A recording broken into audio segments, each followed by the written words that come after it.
রবিবার আগরতলা প্রেস ক্লাবে বার্ষিক সাধারণ সভা অনুষ্ঠিত হয়। এদিন বার্ষিক সাধারণ সভার পরে 2 বছরের জন্য নতুন পরিচালন কমিটি গঠন করার লক্ষ্যে ভোট গ্রহণ অনুষ্ঠিত হচ্ছে। বিকেল 5টা পর্যন্ত হবে ভোট গ্রহণ।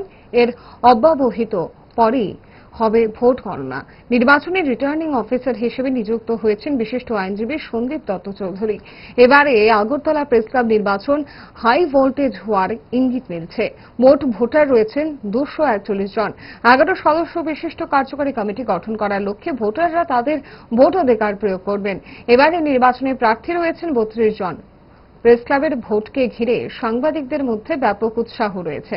এবারের প্রেস ক্লাবের পরিচালন কমিটির নির্বাচন বেশ জমজমাট হতে চলছে। এক কথায় হাড্ডাহাড্ডি লড়াই হতে চলছে। এবারের আগরতলা প্রেস ক্লাবের এই নির্বাচনের দিকে নজর রয়েছে রাজ্যের রাজনৈতিক বুদ্ধিজীবী মহলের।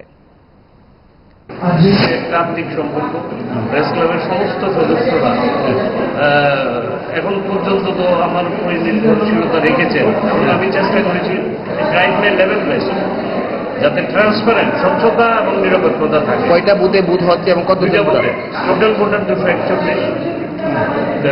একের থেকে 120 অব্দি একটা বুথ, 121 থেকে 241 আর একটা বুথ। দুই বুথের ভোট হচ্ছে, বুথ দেখতেই পাচ্ছেন has already been started. Just sat at one. And before that যেগুলো প্রসিডিউর থাকে আমাদের মানে প্রেসক্রাইব প্রসিডিউর কতগুলো আমি বিভিন্ন ক্যান্ডিডেট বা তাদের প্রতিনিধিদের ডেকে ব্যালট বাক্সগুলো চেক করিয়েছি। দে ওয়ার স্যাটিসফাইড, তারা সিগনেচার করেছেন যে ব্যালট বাক্সের ভেতরে কোনো কিছু নেই। নাও স্টার্টেড লস টাইম যেহেতু নেই, 5টা অবধি ভোট হবে। কয়টার দিকে করা হচ্ছে? 1টা থেকে 5টা।